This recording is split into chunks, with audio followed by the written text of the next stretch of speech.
Okay, बिस्मिल्लाहिर्रहमानिर्रहीम। चलो class start करते हैं। सो फाइनल टर्म में हम ओसिलेटर्स पढ़ेंगे और उसके बाद हम पढ़ेंगे आई 555 आईसी टाइमर, फिर ओपेम के बारे में हम पढ़ेंगे, ऑपरेशन एम्पलीफायर्स के जो वो हैं इन्वर्टिंग नॉन इन्वर्टिंग, वो भी पढ़ेंगे। और फिर उसके बाद इंशाल्लाह हम पढ़ेंगे ए टू ADC और DCA, यानी एनालॉग टू डिजिटल कन्वर्टर और डिजिटल टू एनालॉग कन्वर्टर। सही।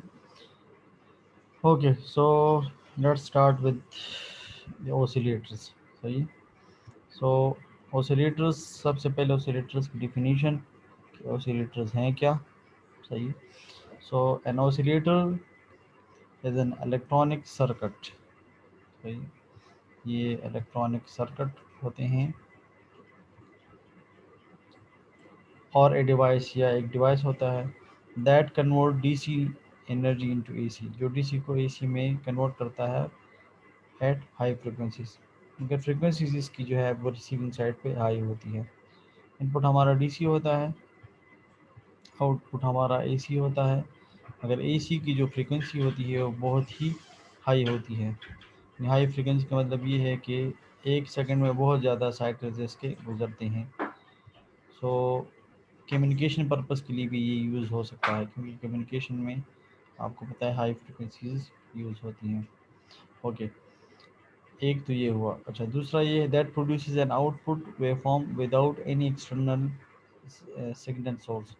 इसमें कोई एक्सटर्नल सिग्नल सोर्स नहीं होता, यानी जिस सिग्नल को आप एम्पलीफाई कर रहे हैं बस वही भेजना होगा, ताकि अगर ये भी नहीं होगा कि वो भी DC होता है।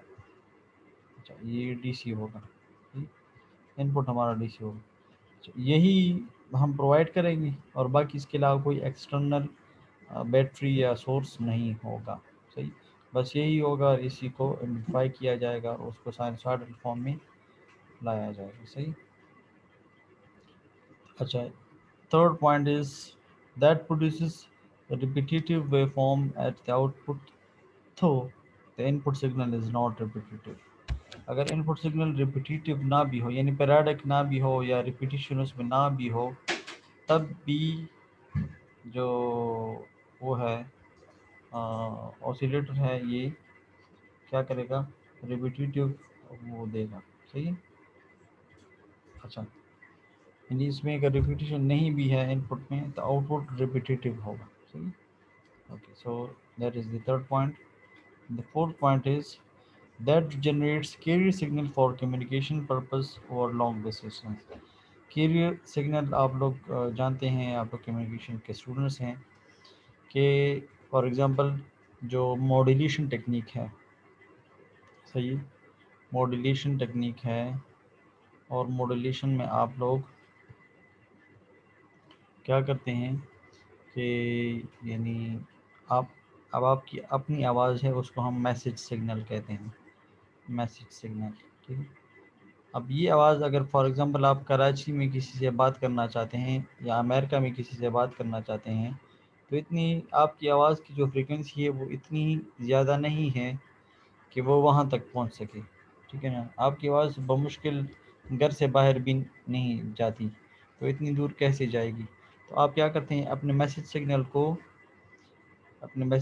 को कैरियर जो सिग्नल्स हैं जिसकी फ्रिक्वेंसी बहुत ज़्यादा हाई होती है, इस पे आप चढ़ा देते हैं उसको। ठीक है, माउंट कर देते हैं या इसको ओवरलैप कहते हैं। सही, ओवरलैप कर देते हैं, जिसकी वजह से ये क्या हो जाता है कि रिसीविंग एंड पे आप लोगों को ये पहुंच जाता है।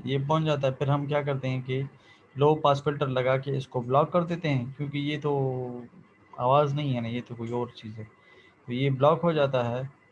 और लो, क्योंकि इसकी फ्रिक्वेंसी लो होती है, तो लो आपका जो मैसेज है वो पास हो जाता है, ये हाई फ्रिक्वेंसी ब्लॉक हो जाती है।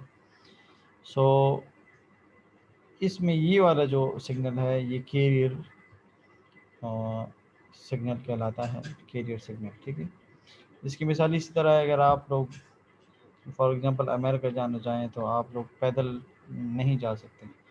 तो आप क्या करते हैं कि आप जहाज़ में बैठ जाते हैं, फिर जब अमेरिका में पहुंच जाते हैं जो, तो जहाज़ को रोक लिया जाता है एयरपोर्ट पे और आप लोगों को जाने दिया जाता है। ठीक है, इसी तरह ये कैरियर सिग्नल जो है ये जहाज़ का काम दे रही हैं। इसको फिर ब्लॉक किया जाएगा और इनमें से सिग्नल को रिसीविंग एंड पे रिसीवर के थ्रू पास किया जाएगा। सही। तो कहने का मकसद ये है कि ये जो ऑसिलेटर्स हैं ये कैरियर सिग्नल भी प्रोड्यूस कर सकते हैं आपके कम्युनिकेशन पर्पस के लिए। ठीक है, तो इसमें ये भी कमाल मौजूद है। ओके। सर जी जी। सर ये सेकंड पॉइंट में सर, इसमें थोड़ा डाउट है सर, कि जी जी। आपने कहा कि इनको इनपुट की ज़रूरत नहीं होती एक्सटर्नल। जी जी जी। तो सर मतलब ये तो एक डिवाइस है ना सर। हाँ तो हाँ। तो ये इनपुट इसको नहीं चाहिए तो ये कहाँ से लेगा, मतलब हम इसको सिग्नल देंगे। अच्छा, ठीक है ये सर। सही है, वो तो गुड पॉइंट। ये ये अच्छा क्वेश्चन है। देखिए, बाद में अभी ये आ रहा है, बाद में अभी ये हम पढ़ेंगे कि प्रैक्टिकली ये चीज़ यानी पॉसिबल नहीं है, क्योंकि इसके साथ और भी एलिमेंट्स लगे हुए होते हैं, रजिस्टर होता है या इंडक्टर होता है या कैपेसिटर होता है। सही है। तो उनके लिए यस सर। तो ज़ाहिर-सी बात है वोल्टेज वगैरह की ज़रूरत होगी। आप लोगों ने यस सर, यही प्रोजेक्ट कह में, रहा हूँ सर। हाँ, प्रोजेक्ट में आप लोगों ने वो एक क्रिस्टल ऑसिलेटर का नाम सुना होगा कि वो जी माइक्रो सर। कंट्रोलर में लगा हुआ होता है, छोटा-सा होता है सिल्वर कलर का, इसको क्रिस्टल ऑसिलेटर कहते हैं। तो ये भी वही चीज़ है। तो ये आइडियली आइडियली जो है ये कहा जाता है कि जो सिग्नल आप प्रोवाइड करते हैं वही ही इसका सोर्स होता है और इसी को ही वो एम्प्लीफाई करता है, कि एक्स्ट्रा सोर्स की ज़रूरत नहीं पड़ती। सही। तो ठीक है सर। मगर प्रैक्टिकली ये अभी अगर वो आप कहते हैं तो मैं उस पॉइंट की तरफ चला जाता हूँ। ये यहाँ पे, हाँ, ये है। देखें, अब इस पॉइंट को सुनें। ये बर्कहंसास वो है क्राइटेरिया है। ये कहते हैं प्रैक्टिकल ओसिलेटर में contain active elements as well as reactive elements. Active element का क्या मतलब है? बैटरी। ठीक है ना। therefore we yes sir. cannot say that without providing any type of energy to oscillator circuit we can get a constant oscillating output. If energy is not supplied externally the oscillator will die out slowly, यानी थोड़ी देर के लिए तो वो काम कर जाएगा, मगर फिर जो है यस सर। ये जो है यानी डाई हो जाएगा। सही है। तो इसलिए हम प्रैक्टिकली हम्म। वो अप्लाई करते हैं, इस पे वो अप्लाई करते हैं। ठीक है, फैज़ आप समझ आ गया? वोल्टेज की ज़रूरत होगी, यस। हाँ। सही। यस सर, तो क्लियर है सर। प्रैक्टिकली हम वो करते हैं। ठीक है, ये यहाँ पे बाकायदा लिखा है प्रैक्टिकल ओसिलेटर में content. Therefore we can not say that without providing, ये नहीं कह सकते कि वो प्रोवाइड नहीं करेंगे तो, मगर आइडियली जो है इस तरह है कि इसमें कोई वो नहीं होती। ठीक है। अच्छा, तो ये बात हुई। अब सेकंड पॉइंट की समझ आ गई आपको? Okay. So types of yes oscillator. Sir, clear है सर। ठीक है, टाइप्स ऑफ ऑसिलेटर। ठीक है, दो टाइप्स ऑफ ऑसिलेटर्स हैं। एक है नॉन साइनोसाइडल ऑसिलेटर और एक है साइनोसाइडल ऑसिलेटर। ठीक है। सो नॉन साइनोसाइडल ऑसिलेटर ये है, this type of oscillator produces output in the form of a square wave, rectangular wave, sawtooth wave, etc. यानी नाम से जाहिर है ये साइनोस नॉन साइनोसाइडल का मतलब है कि साइनोसाइडल ना हो। अब जो साइनोसाइडल नहीं होगा तो वो फिर क्या होगा? यानी स्क्वायर। ये हम अगर आप लोगों को याद हो तो ईएनए में मैं आप लोगों को ये यस। पूरी सीरीज में मैं करा चुका था स्क्वायर वेव्स। ठीक है, स्क्वायर वेव्स। इसी तरह रेक्टेंगुलर। Yes sir. ठीक है। ठीक है, ये रेक्टेंगुलर है। सही। और स्क्वायर वाला इस तरह है। ठीक है। ओके। अच्छा, और सॉटूथ जो है वो आपको पता है। ठीक है।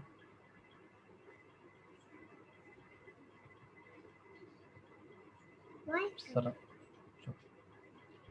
वो ये आरी के दांतों वाला। ठीक है। सो सॉटूथ वेव ये। ठीक है। तो ये सारे नॉन साइनोसाइडल हैं। तो इन नॉन साइनोसाइडल ऑसिलेटर में नॉन साइनोसाइडल वेव फॉर्म जो है वो हम आउटपुट, उसका आउटपुट जो होता है वो नॉन साइनोसाइडल फॉर्म में होता है, सही। अच्छा, दिस टाइप ऑफ, अच्छा फिर साइनोसाइडल में this type of oscillator produce sinusoidal output wave form, सही। तो ये जो है इसके दो टाइप्स हुए। अच्छा, फिर जो साइनोसाइडल है इसके फर्दर वो हैं टाइप्स हैं, वो क्या हैं? Oscillators like RC oscillators, LC oscillator, crystal oscillator, ये सारे हैं। और ये हम हमारे कोर्स का हिस्सा ये इंशाल्लाह हम पढ़ेंगे, सही। सो आरसी ऑसिलेटर, एलसी ऑसिलेटर, ये सारे, ठीक है। आरसी में रेजिस्टर कैपेसिटर होता है, एलसी में इंडक्टर और कैपेसिटर होता है, ये ओके। एम्पलीफायर और ऑसिलेटर में क्या फ़र्क है? तो एक एम्पलीफायर में ये फ़र्क है कि it is amplifier, it is a device that amplifies the input signal, so for amplification it needs some power source. अच्छा, सो वही बात कि यहाँ पे power source, it need power source, और जो ऑसिलेटर है it does not need power source ideally, सही। अच्छा, मैं नीचे आता हूँ।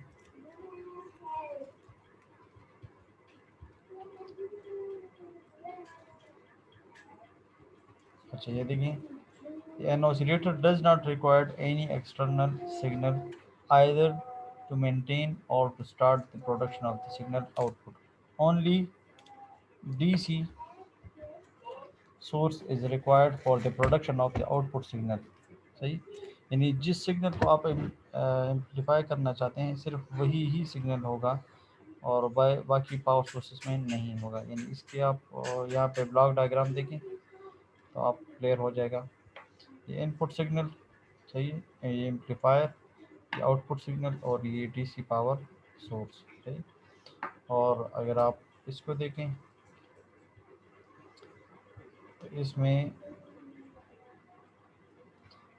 डी ऑसिलेटर, ये ओ ऑब्लिक सी, ये जो है ऑसिलेटर को ऑसिलेटर, ठीक है, डीसी पावर सोर्स और आउटपुट। ये जो पावर सोर्स ये असल में इसलिए हम दे रहे हैं कि इसी को एम्पलीफाई किया जाएगा, तो ये असल में इनपुट का काम कर रहा है, सही है ना।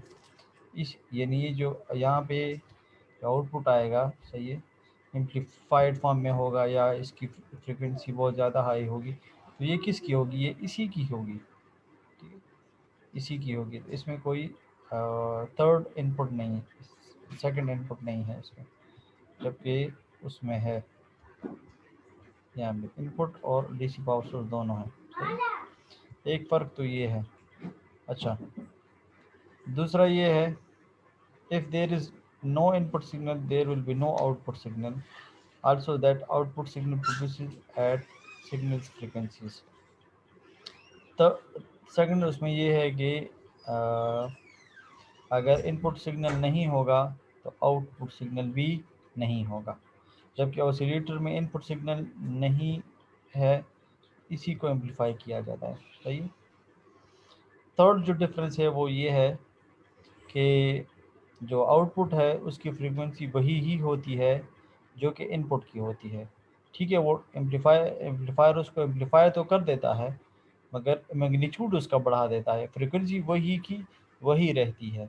जबकि ऑसिलेटर में ये है कि ये इसकी फ्रीक्वेंसी को भी बढ़ा देता है, जिस तरह अभी इससे पहले हमने इसकी एप्लीकेशन पढ़ी थी कि यानी कैरियर सिग्नल के तौर पे वो कराते मीन्स के हाई फ्रीक्वेंसी को प्रोड्यूस करता है, सही। Frequency of the output can be changed by changing L and C. यहाँ पे हम फ्रीक्वेंसी को चेंज कर सकते हैं क्योंकि इसमें एल एलिमेंट और सी एलिमेंट होते हैं, और आपको पता है कि ये दोनों फ्रीक्वेंसी डिपेंडेंट एलिमेंट हैं। आर जो है वो फ्रीक्वेंसी इंडिपेंडेंट है, उसका फ्रीक्वेंसी से कोई ताल्लुक नहीं है, चाहे फ्रीक्वेंसी बड़े या कम हो। रजिस्टर अगर 10 ओहम है तो वो 10 ओहम ही रहेगा, सही। और जबकि एक्स एल और एक्स सी इंडक्टिव रिएक्टेंस और सर कैपेसिटिव, वो रिएक्टेंस रिएक्टेंस जो हम पढ़ते हैं हाँ वही। बिल्कुल बिल्कुल, ये फ्रीक्वेंसी डिपेंडेंट है, सही। ये फ्रीक्वेंसी यस सर यस। हाँ, और तो फ्रीक्वेंसी का इसके साथ क्या रिलेशन है, ये बताएं। सर एक्सेल के साथ मेरे ख्याल में सर इन्वर्स रिलेटेड है और एक्सी के साथ डायरेक्ट रिलेटेड है। हाँ, उल्टा बता दिया। ये तो फर्स्ट सेमेस्टर की चीज़ें हैं, आपसे ये भी भूली थी। XL is equal to 2 pi sir XL रटा करने की जरूरत नहीं है, बस directly formula related. Directly inverse निचोड़ है। यस। ये फार्मूला देखें, XL is equal to 2 pi F L, ठीक है, और एक्स इज इक्वल टू, हाँ बताएं, X is equal to, 1/2 pi F X C sorry हाँ 1/2 pi F C. F C. हाँ, तो अब रटने की जरूरत नहीं है, बताएं ना आप। एक्सेल के साथ एफ का क्या है, डायरेक्ट रिलेशनशिप है, डायरेक्ट रिलेशन। और एक्स सी का यस एफ सर। के साथ इन्वर्स। Inverse inverse relation. हाँ, तो बस फार्मूले लिख यस के सर। आप लोगों को जो है वो आसानी से बता लग सकते हैं। तो मैं ये कह रहा था कि एल और ये एक्सेल और एक्स इन चीज़ों को, ठीक है, वो करके आप एफ को वो कर सकते हैं। यहाँ पे एल और सी है, वो जब आप डायग्राम पढ़ेंगे तो उससे आपको पता लग जाएगा कि एल और सी के चेंज होने से भी इसकी आउटपुट की फ्रीक्वेंसी चेंज हो सकती है। जब हम एल सी और आर सी ऑसिलेटर्स पढ़ेंगे तो उसमें आपको पता लग जाएगा। सही, ओके। सो ये था एम्पलीफायर्स और ऑसिलेटर के बीच डिफरेंस क्या है। सही, अब है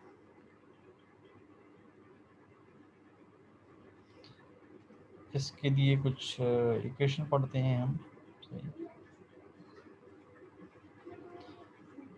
ये इक्वेशन आप लोग ऑलरेडी उसमें पढ़ चुके हैं, ओपन लूप गेन में, ठीक है। एक क्लोज लूप गेन था और एक ओपन लूप गेन था। ओपन लूप गेन उसे कहते हैं जिसमें फीडबैक नहीं होता, और क्लोज लूप गेन उसे कहते हैं जिसमें फीडबैक होता है। ठीक? तो विदाउट फीडबैक जो गेन था उसको हम ए बी से रिप्रेजेंट करते थे, और जो क्लोज लूप था उसको हम बीटा से। सही, so loop gain is equal to X F over X I, यानी आपको पता है आउटपुट उसका जो है यानी एक्स एफ होता था और इनपुट उसका एक्स आई होता था। ठीक है, so for negative feedback X F is equal to minus X F, यहाँ पे अब माइनस हो गया, फिर नेगेटिव फीडबैक के लिए, पॉजिटिव फीडबैक के लिए पॉजिटिव होता है।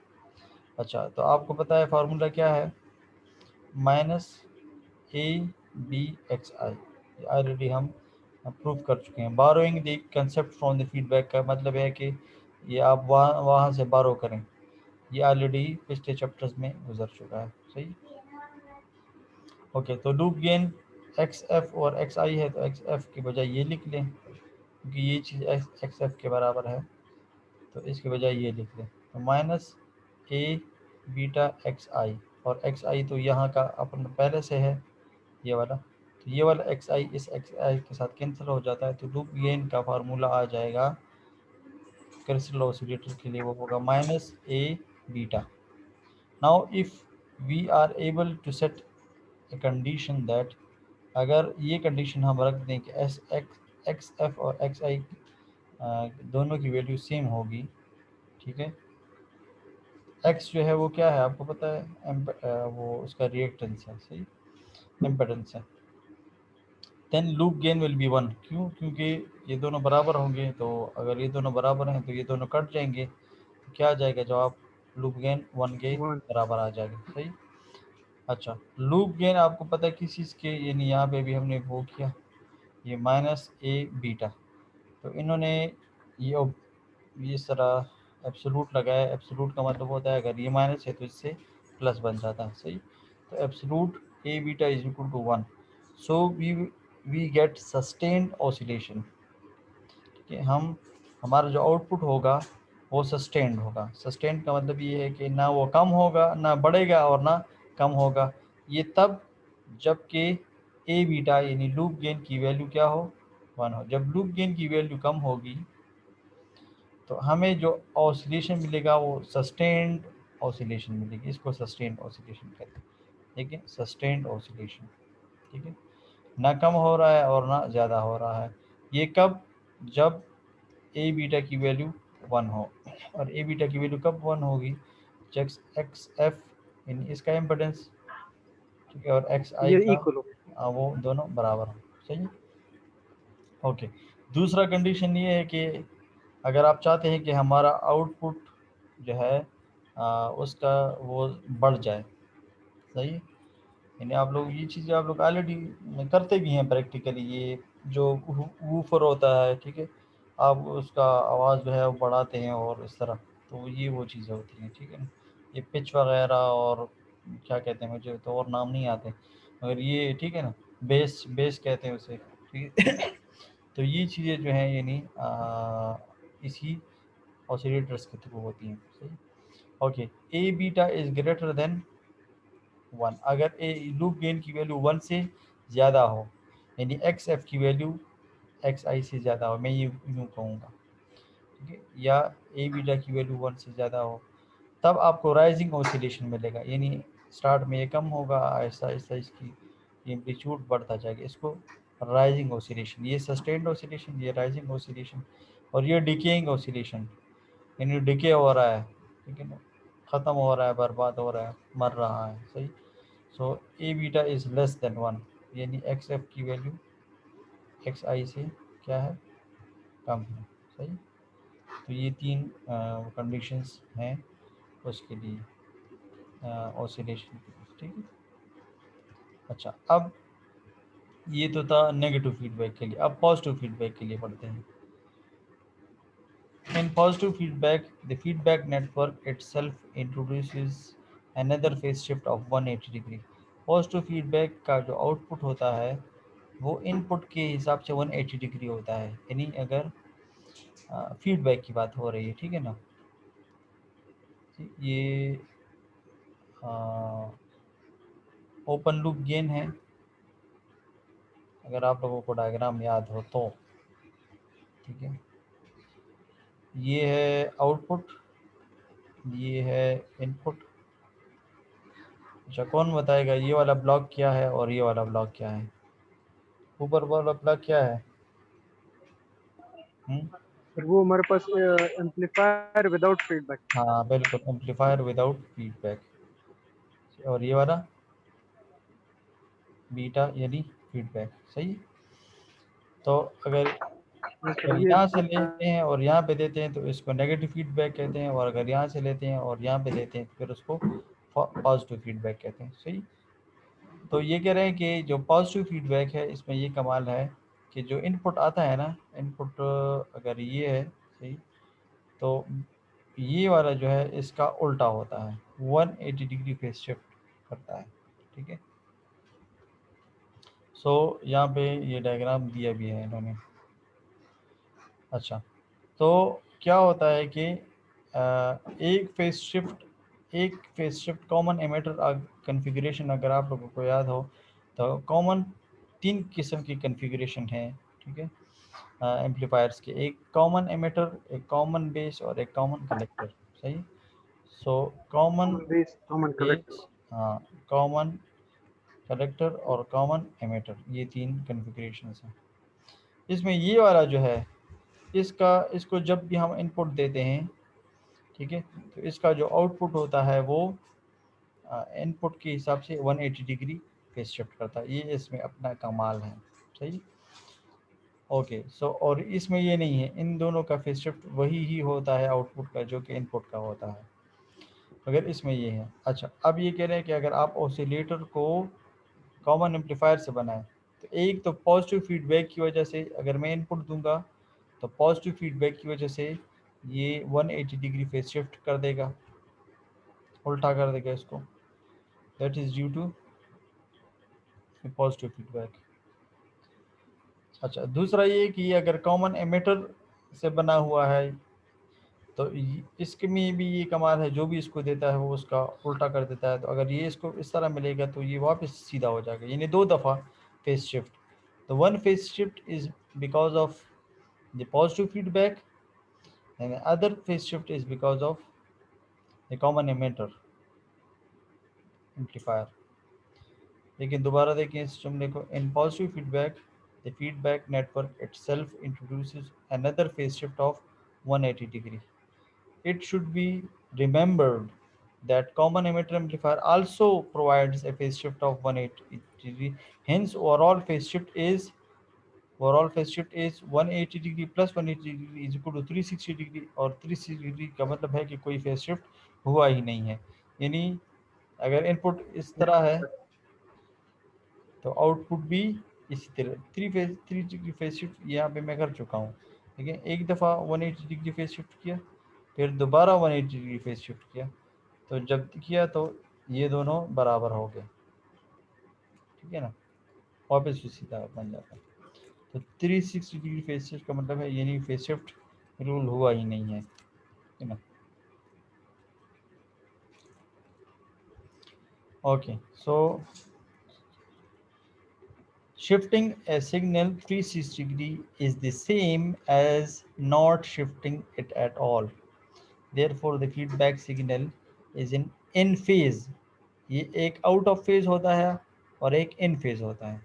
आउट ऑफ फेज मैं बता चुका हूँ कि 180 डिग्री फेज शिफ्ट को इंग्लिश में आउट ऑफ फेज कहते हैं। English word out of phase, out of phase का मतलब है कि 180 डिग्री फेज शिफ्ट है, इसको कहते हैं आउट ऑफ फेज। और इन फेज अगर कोई फेज शिफ्ट ना हो तो इसका मतलब है कि इंग्लिश में या इंजीनियरिंग की टर्मिनोलॉजी में इसको कहते हैं इन फेज, सही। So the feedback signal is in phase with the input signal, ठीक है।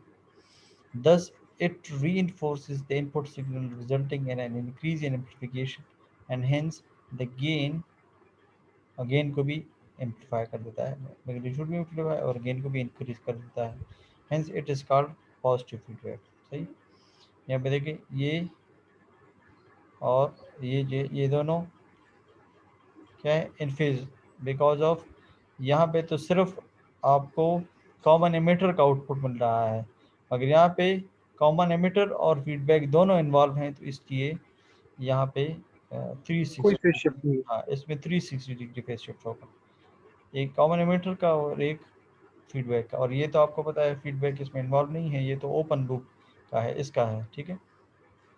इसलिए सिर्फ इसमें कॉमन एमिटर का फेज शिफ्ट इन्वॉल्व है और वो ये है, ठीक है। 1 and 3 आर इन फेज, ये 1 है और ये 3 है, ये तीन दोनों क्या है, इन फेज है। अच्छा,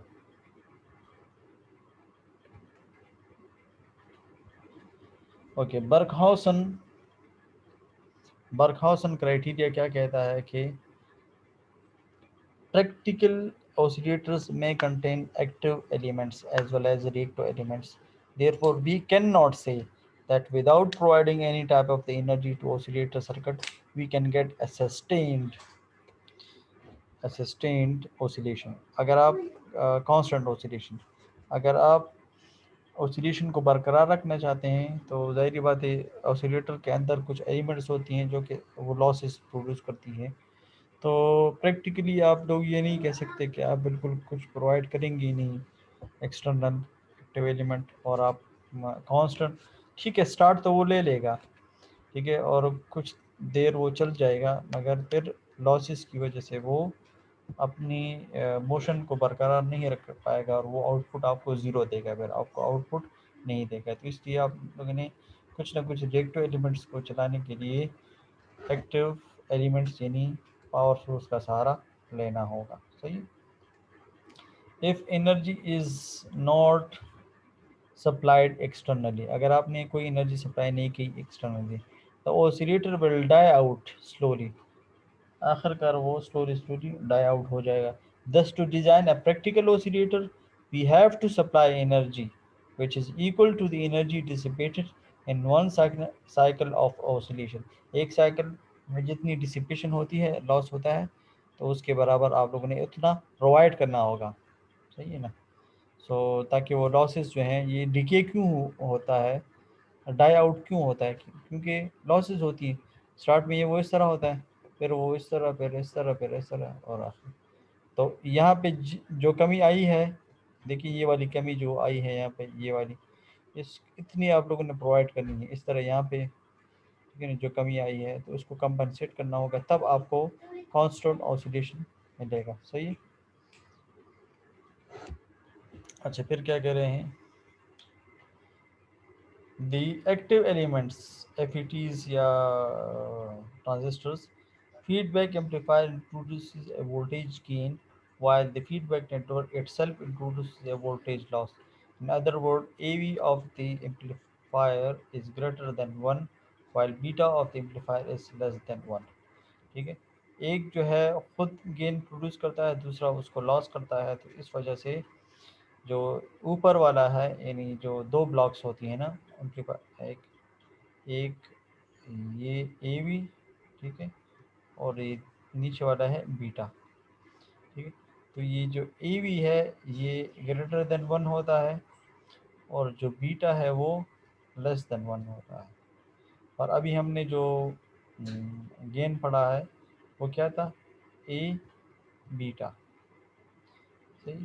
तो अगर ये ग्रेटर देन 1 है, ये लेस देन 1 है, तो सस्टेन्ड आउटपुट के लिए या कांस्टेंट आउटपुट के लिए इन दोनों की वैल्यू, इन दोनों का प्रोडक्ट 1 के बराबर आना चाहिए।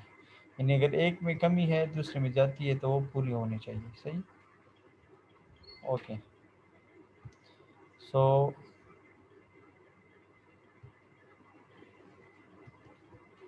For an oscillator to operate properly the following relationship must be satisfied. वो क्या है, बीटा ए वी या A V beta is equal to 1। This relationship is called Barkhausen criteria, सही। बर्कहॉसन क्राइटेरिया ये कहता है कि अगर आपने कांस्टेंट ऑसिलेशन रखना है तो ऑसिलेशन आउटपुट को प्रोड्यूस करने के दौरान जितने भी लॉसेस आ रहे हैं उसको कंपनसेट करना होगा, और आपने हर साइकिल में ए वी बीटा की वैल्यू 1 के बराबर रखनी, इन दोनों का प्रोडक्ट 1 के बराबर रखना है। यानी बीटा जितना 1 से कम होगा, ए वी उतना ज़्यादा हो तो काम चल जाएगा, सही। यानी अगर ये 0.9 बनता है तो, अगर ये 0.9 बनता है यानी थोड़ा कम होता है, तो ये 1 से उतना ज़्यादा हो, 1.1 हो, ताकि यानी प्रोडक्ट उसका सम नहीं बल्कि प्रोडक्ट इन दोनों का सेम आना चाहिए, सही। Okay, the result of not following this criteria are if a b beta is less than 1। अच्छा, अगर कोई कहेगा कि a v बीटा अगर इसकी वैल्यू 1 नहीं रही, 1 से कम हो गई, तो क्या होगा, you will get what type of oscillation, you will get decay Decaying. oscillation। And if AV beta is greater than 1, so we will get rising oscillation, and if AV beta is equal to 1, then we will get sustained oscillation। यहाँ तक समझ आ गई आप लोगों को। Final term का जो Yes, sir. Course है वो मिड टर्म से आसान इस वजह से है कि इसमें ज़्यादा वो थ्योरेटिकल या वो प्रूफ्स वगैरह नहीं है, सही। इसमें जो है यानी ये इस तरह थ्योरी है और कंसेप्ट्स हैं, तो बस आप लोगों ने इनको देखना होगा, सही। Note: it should be noted that due to temperature variation or replacement of the circuit element can cause slight increase or decrease in the value of A beta. So practically it is suitable if the value of A beta is made permanently greater than 1। यानी अगर आपने sustained oscillation भी produce करना है तो वैसे तो ए beta की वैल्यू सस्टेन्ड ऑसिलेशन के लिए क्या होनी चाहिए, ये बताएं। 1 के 1, बराबर। हाँ, 1 होनी चाहिए। मगर फिर भी आप लोगों ने ए बीटा की वैल्यू थोड़ा सा 1 से ज़्यादा रखना होगा, स्लाइटली स्लाइटली 1 से ज़्यादा रखना होगा, ताकि वो जो टेम्परेचर वेरिएशंस की वजह से जो लॉस आ रहा है वो कंपनसेट हो जाए, और ए बीटा की वैल्यू जो है वो लॉसेस के बाद अगर वो फिर खुद ब खुद 1 हो जाएगी, सही। इसमें यानी वो टेम्परेचर की वजह से जो वेरिएशंस आ रही थी तो वो कंपनसेट हो जाएंगे, सही। सो ये था ऑसिलेशन ऑसिलेटर्स के बारे में। अब फिर उसके बाद हम जो है यानी आरसी ऑसिलेटर्स हैं, सही। अ, ये आरसी ऑसिलेटर, ठीक है। इसमें आप देखेंगे तो आर और सी एलिमेंट्स इस्तेमाल हो रहे हैं, तो इसलिए इसको आरसी ऑसिलेटर कहते हैं।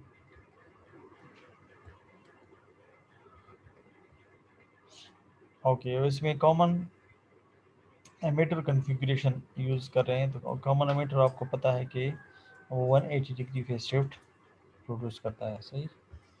ओके, उसके बाद हम ये इक्विवेलेंट हाइब्रिड एलिमेंट है। अच्छा, एडवांटेजेस, फिर इसके बाद आरसी फेस शिफ्ट ऑसिलेटर, ठीक है, यानी एफईटी एम्पलीफायर्स। सो ये भी हम इंशाल्लाह पढ़ेंगे, तो आसान है, इतना मुश्किल नहीं है, ठीक है।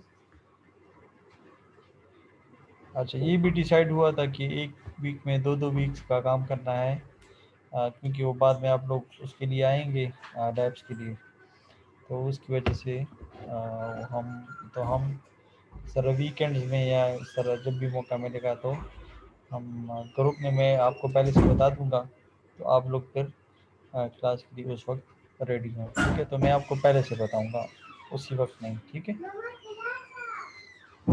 ओके। अच्छा, अभी मैं ये अटेंडेंस ले लेता हूँ, और अगर आप लोग को कोई क्वेश्चन है तो आप लोग पूछ सकते हैं।